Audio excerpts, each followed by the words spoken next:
Veiller, c'est un peu bizarre comme appel, parce que ça renvoie à beaucoup d'autres choses qu'on a déjà entendues dans l'Évangile. Jésus qui nous parle, vous savez, les 10 vierges qui attendent le marié.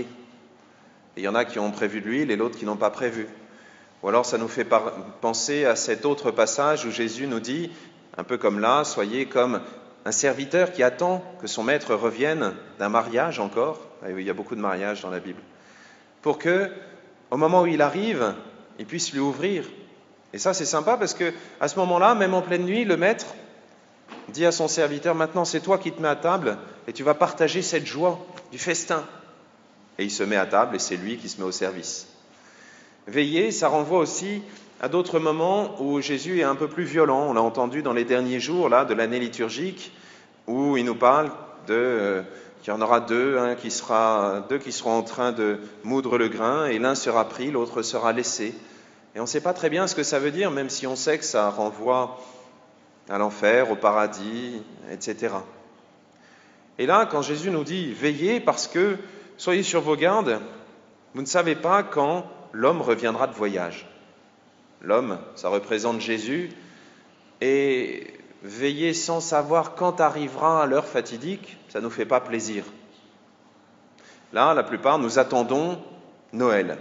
Mais c'est pratique parce qu'on sait que, comme l'Avent a commencé aujourd'hui, méfiez-vous des calendriers de l'Avent mensongers, l'Avent commence aujourd'hui, nous savons que Noël arrivera le 25, juste après le 4e dimanche. Et c'est bien. On sait que les cadeaux seront là, on sait que les invités seront là, que la nourriture sera là, et on sait surtout que le petit Jésus devrait être là. C'est quand même le principal. Là, cette attente-là est moins sympathique. Pourquoi est-ce que Jésus nous met la pression d'une certaine manière? Pourquoi est-ce qu'il nous met un petit peu dans une situation presque de stress? Ça pourrait être comme quand on prépare une surprise à quelqu'un et qu'on lui dit « Ah, moi je sais qu'il y a une surprise qui se prépare. Moi je sais qu'il y a un cadeau qui se prépare. » C'est plus amusant quand on ne connaît pas la date. Ça fait une surprise. Voilà, on rentre à la maison, la lumière s'allume. Hey, c'est sympa. Il y a une autre explication. Ce n'est pas la seule. Mais permettez-moi de donner cette explication. Cette explication est un peu bizarre parce que nous attendons le paradis.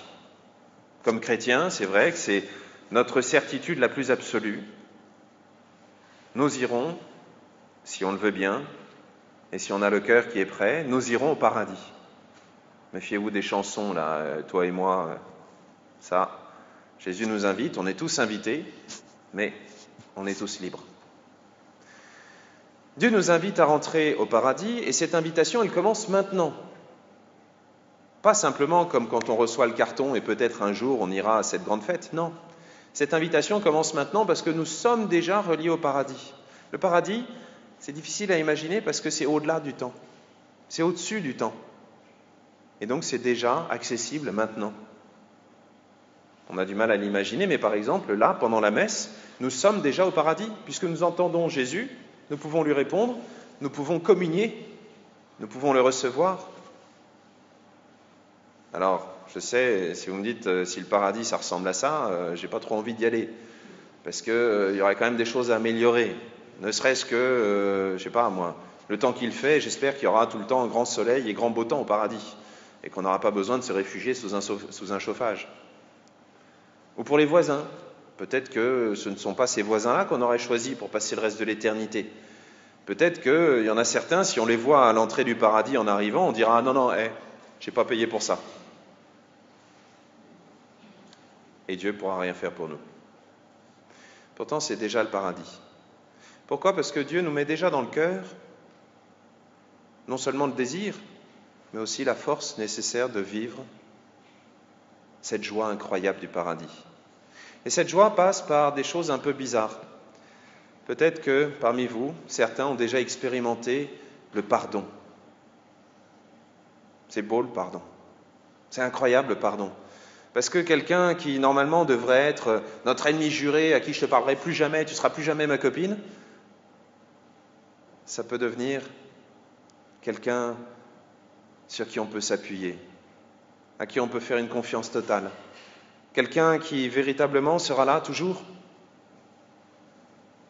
parce qu'il a été capable de pardonner ou de recevoir le pardon. Dieu nous donne cette force incroyable de pardonner. Il nous donne aussi la force d'aimer, comme lui. Alors je sais, c'est un amour un petit peu surprenant. Il suffit de regarder nos croix au centre de chacune de nos églises, ou au-dessus, sur le clocher, mais ici au moins on voit Jésus sur la croix. Il suffit de regarder la croix et de se dire, quand même, nous aimer autant que ça, est-ce que j'en serais capable ? Pas sûr.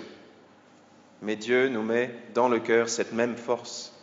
Il nous a mis avec lui sur la croix pour avoir la force d'aimer.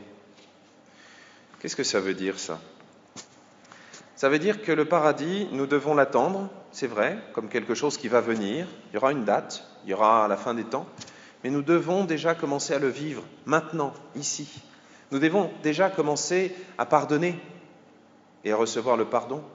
Nous devons déjà commencer à aimer, pas simplement comme j'aime les glaces à la fraise ou à la vanille. Non, aimer totalement, comme on dit à quelqu'un, je t'aime, je veux te donner toute ma vie. Ou comme on dit à ses parents, je t'aime totalement, je te fais une confiance totale.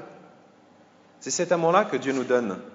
Et ça nous rendra capables d'accueillir n'importe qui dans la joie éternelle. Aujourd'hui, je ne sais pas si vous êtes au courant, mais un certain nombre de personnes se convertissent. Ils sont des dizaines, des centaines de milliers, et ils se convertissent pour devenir catholiques. Et je pense que lorsque ces personnes arrivent dans l'Église, ils doivent être bien surpris. Parce qu'ils se disent, c'est fantastique, Dieu est là, il vient pour nous sauver.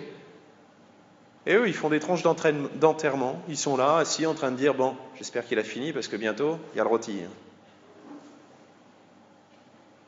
Essayons d'avoir une tête de sauvé. C'est ça, l'attente de l'Avent. On est déjà sauvé, et après on va rentrer dans l'éternité parfaite.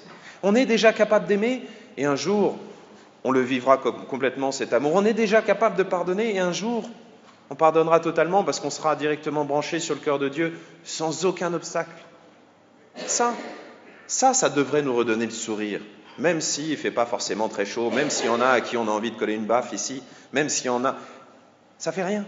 Dieu nous aime infiniment.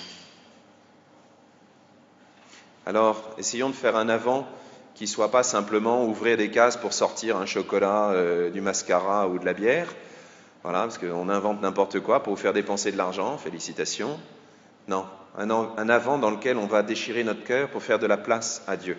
Et ça peut commencer simplement par accueillir le voisin, celui qui a tellement besoin de notre amour, de notre pardon, ou simplement de notre présence et de notre sourire. Alors que Dieu nous aide, qu'il nous aide à vivre un avant véritable, un avant où il ait envie de venir, même si il y a peut-être un peu de paille qui traîne encore un peu. Amen.